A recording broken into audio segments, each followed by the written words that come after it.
Hi hello ನಮಸ್ಕಾರ. ನಿಮಗೆಲ್ಲರಿಗೂ ಸ್ವಾಗತ ಆಶಾ ಅಡುಗೆ ಮನೆಗೆ. ಕೇವಲ ಎರಡು ಬ್ರೆಡ್ ಕೂಡ ಇದ್ರೂ ಮಾರ್ನಿಂಗ್ ಟೈಮಲ್ಲಿ ಇನ್ಸ್ಟಂಟಾಗಿ ಈ ರೀತಿಯಾಗಿ ಬ್ರೇಕ್ಫಾಸ್ಟ್ನ ಮಾಡ್ಬೋದು. ಇದನ್ನು ಮಾಡುವುದು ತುಂಬ ಸುಲಭವಾಗಿದೆ, ಆದರೆ ಟೇಸ್ಟ್ ಮಾತ್ರ ತುಂಬ ಚೆನ್ನಾಗಿ ಇರುತ್ತೆ.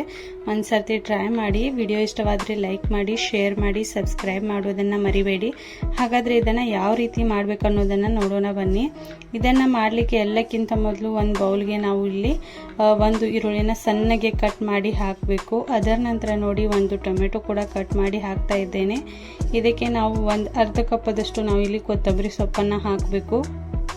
ಅದರ ನಂತರ ನೋಡಿ ಇಲ್ಲಿ ನಾನು ಹಾಫ್ ಕಪ್ ಅಷ್ಟು ಕಡಲೆ ಹಿಟ್ಟನ್ನು ಹಾಕ್ತಾ ಇದ್ದೇನೆ. ಇದನ್ನು ಹಾಕಿ ನಾವು ಚೆನ್ನಾಗಿ ಮಿಕ್ಸ್ ಮಾಡ್ಕೋಬೇಕು. ಅದಕ್ಕಿಂತ ಮುಂಚೆ ಇನ್ನೂ ಕೆಲವೊಂದು ಮಸಾಲೆಗಳಿವೆ. ಅದಕ್ಕೆ ಹಾಫ್ ಟೇಬಲ್ ಸ್ಪೂನ್ಗಿಂತ ಸ್ವಲ್ಪನೇ ಕಡಿಮೆ ನಾವು ಉಪ್ಪನ್ನು ಹಾಕಬೇಕು. ನೀವು ನಿಮ್ಮ ರುಚಿಗೆ ತಕ್ಕಷ್ಟು ಹಾಕ್ಬೋದು. ಹಾಫ್ ಟೇಬಲ್ ಸ್ಪೂನ್ ಅಷ್ಟು ಕೆಂಪು ಖಾರದ ಪುಡಿ, ಅದರ ನಂತರ ನೋಡಿ 1/4 ಟೇಬಲ್ ಸ್ಪೂನ್ ಅಷ್ಟು ಜೀರಿಗೆ ಪುಡಿ, 1/4 ಟೇಬಲ್ ಸ್ಪೂನ್ ಅಷ್ಟು ಧನಿಯಾ ಪುಡಿ, ಅದರ ನಂತರ ನೋಡಿ ಶುಂಠಿ ಬೆಳ್ಳುಳ್ಳಿ ಪೇಸ್ಟ್ನ ಹಾಕಿ ಅದಕ್ಕೆ ಸ್ವಲ್ಪನೇ ಗರಂ ಮಸಾಲ ಹಾಕಿ ಎಲ್ಲವನ್ನು ನಾವು ಚೆನ್ನಾಗಿ ಮಿಕ್ಸ್ ಮಾಡ್ಕೋಬೇಕು. ಈ ರೀತಿಯಾಗಿ ಒಂದು ಸರ್ತಿ ಮಿಕ್ಸ್ ಮಾಡಿದ ನಂತರ ನೋಡಿ ಇದಕ್ಕೆ ಸ್ವಲ್ಪ ಸ್ವಲ್ಪ ಪ್ರಮಾಣದಲ್ಲಿ ನೀರನ್ನು ಹಾಕ್ತಾ ಈ ರೀತಿಯಾಗಿ ನಾವು ಮಿಕ್ಸ್ ಮಾಡ್ತಾ ಹೋಗಬೇಕು. ನಮಗೆ ಇಲ್ಲಿ ಬೇಕಾಗಿರುವ ನೀರು ಹಾಫ್ ಕಪ್ಗಿಂತ ಕಡಿಮೆನೇ ಬೇಕಾಗುತ್ತೆ. ಇಲ್ಲಿ ನೋಡಿ ಈ ರೀತಿಯಾಗಿ ಮಿಕ್ಸ್ ಮಾಡಿ ಈ ರೀತಿಯಾಗಿ ಥಿಕ್ಕಾಗಿ ಈ ಬ್ಯಾಟರ್ ಇರಬೇಕು. ಅಂದರೆ ಇದು ಪರ್ಫೆಕ್ಟಾಗಿ ಬ್ರೆಡ್ಗೆ ಅಪ್ಲೈ ಮಾಡಲಿಕ್ಕೆ ಚೆನ್ನಾಗಿ ಅಪ್ಲೈ ಕೂಡ ಆಗುತ್ತೆ. ಅದರ ನಂತರ ನೋಡಿ ಇಲ್ಲಿ ಒಂದು ಬ್ರೆಡ್ನ ತೆಗೆದುಕೊಂಡು ನಾವು ಈ ಬ್ರೆಡ್ಗೆ ಈ ರೀತಿಯಾಗಿ ಈ ರೆಡಿ ಮಾಡಿಟ್ಟಿರುವಂಥ ಬ್ಯಾಟರ್ನ ಮೇಲ್ಗಡೆ ಮಾತ್ರ ಈ ರೀತಿಯಾಗಿ ಅಪ್ಲೈ ಮಾಡಬೇಕು. ಕೆಳಗಡೆ ಸೈಡ್ ನಾವು ಅಪ್ಲೈ ಮಾಡಬಾರ್ದು. ಈ ರೀತಿಯಾಗಿ ನಾವು ಮೇಲ್ಗಡೆ ಸೈಡ್ ಬ್ಯಾಟರ್ನ ಅಪ್ಲೈ ಮಾಡಿದ ನಂತರ ನೋಡಿ ಇಲ್ಲಿ ನಾನು ನಾನ್ ಸ್ಟಿಕ್ ತವೆನ ಯೂಸ್ ಮಾಡ್ತಾ ಇದ್ದೇನೆ. ನೀವು ಬೇಕಂದರೆ ಇಲ್ಲಿ ಚಪಾತಿ ತವೆ ಕೂಡ ಯೂಸ್ ಮಾಡಬಹುದು.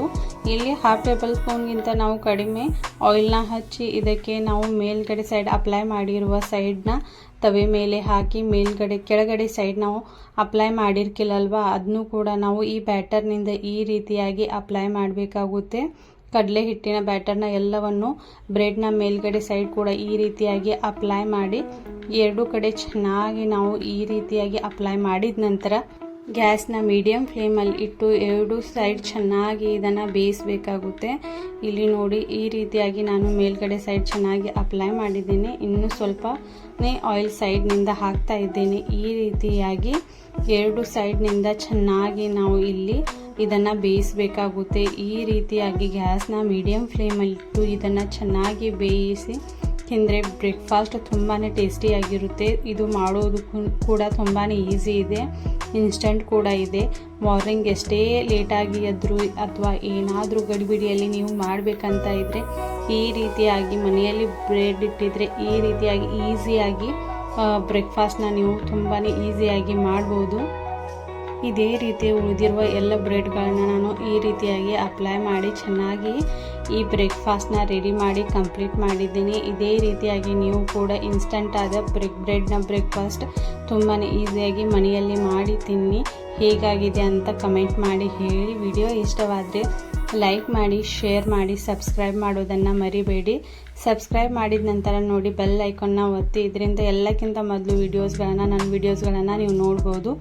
ಈ ರೀತಿಯಾಗಿ ನಾನು ಈ ಬ್ರೆಡ್ನ ಬ್ರೇಕ್ಫಾಸ್ಟನ್ನು ರೆಡಿ ಮಾಡಿದ್ದೇನೆ. ಇದನ್ನು ಟೊಮೆಟೊ ಸಾಸ್ ಅಥವಾ ಯಾವುದೇ ಚಟ್ನಿ ಕೂಡ ಸರ್ವ್ ಮಾಡಿದರೆ ತುಂಬಾ ಇಷ್ಟಪಟ್ಟು ಎಲ್ಲರೂ ತಿಂತಾರೆ.